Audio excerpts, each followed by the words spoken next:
liturgia desse domingo, esse final de semana, que a gente celebra o Dia dos Pais, e por isso, né, na igreja, esse é o final de semana, nesse mês vocacional, das vocações matrimoniais. E a liturgia vai nos mostrar esse Deus que é Pai, esse Cristo, o seu corpo, que é a igreja.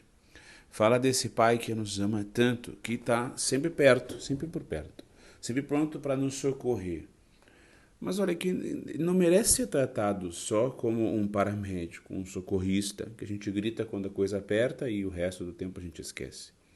Mas como amigo, como alguém íntimo de nós, como pai, como Deus, como é o trato da família.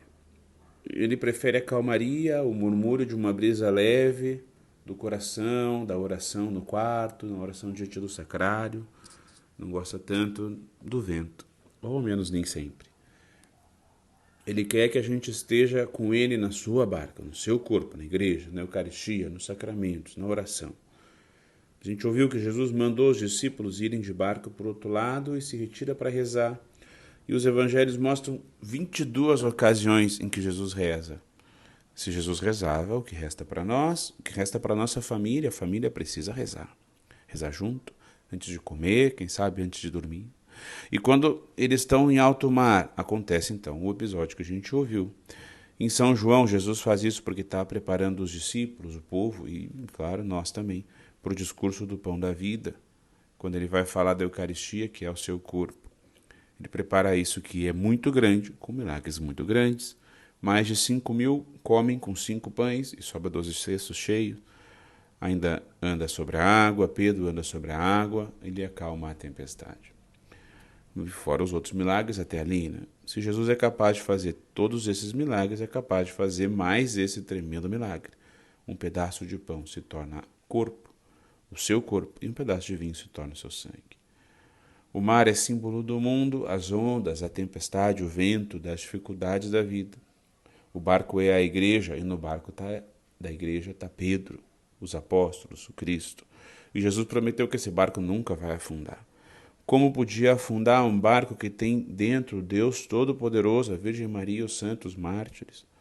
Quem abandona a igreja, abandona esse barco e se arrisca a atravessar o mar nadando. Gente, a gente tem que ter isso muito claro. Só existe um Jesus, portanto, só uma barca, só uma igreja. Logo, não é verdade isso de que o importante é acreditar em algo, não. O importante é ser católico, ser igreja. Rezemos muito pelos que não são. Porque quem te ama da nossa família também. Rezemos para que se convertam. Rezemos, façamos penitência, demos testemunho.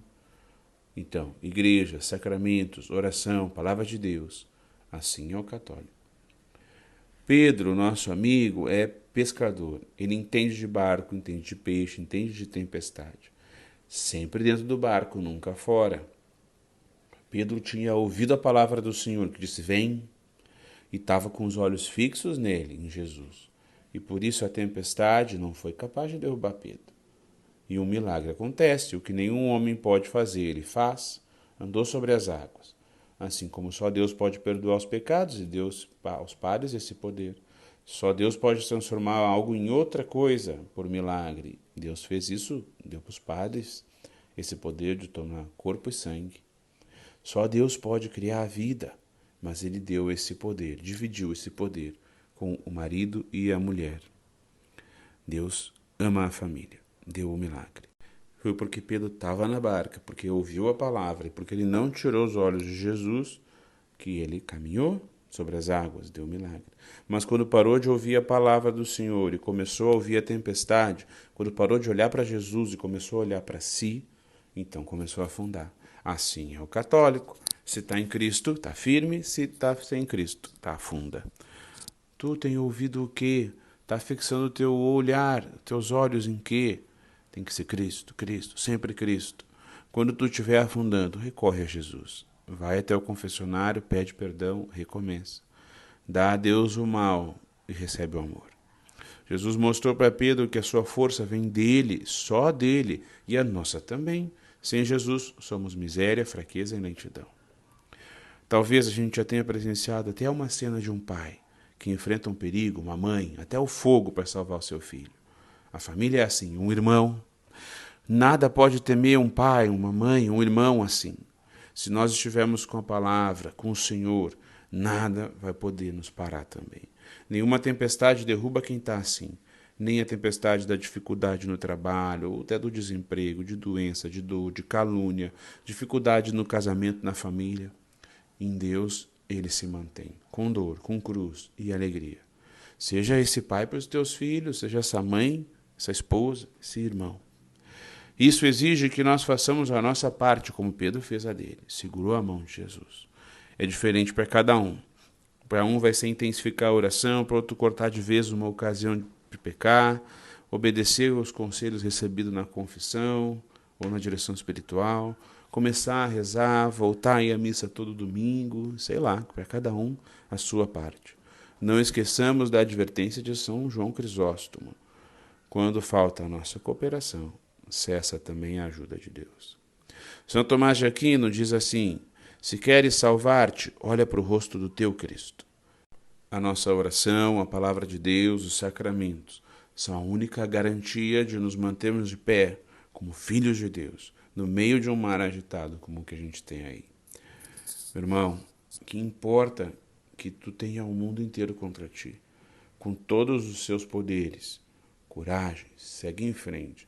Repete as palavras daquele salmo: o Senhor é minha luz e minha salvação, de quem eu terei medo? Tu tem a barca e ela não afunda. Jesus está ao teu alcance. Se afasta de Jesus aquele que não se une a ele pela oração. Mas olha, quando a gente se afasta do fogo, o fogo continua aquecendo, a gente é que esfria. Quando a gente se afasta da luz, a luz continua iluminando, a gente é que se envolve em sombra. O mesmo acontece quando a gente se afasta de Deus.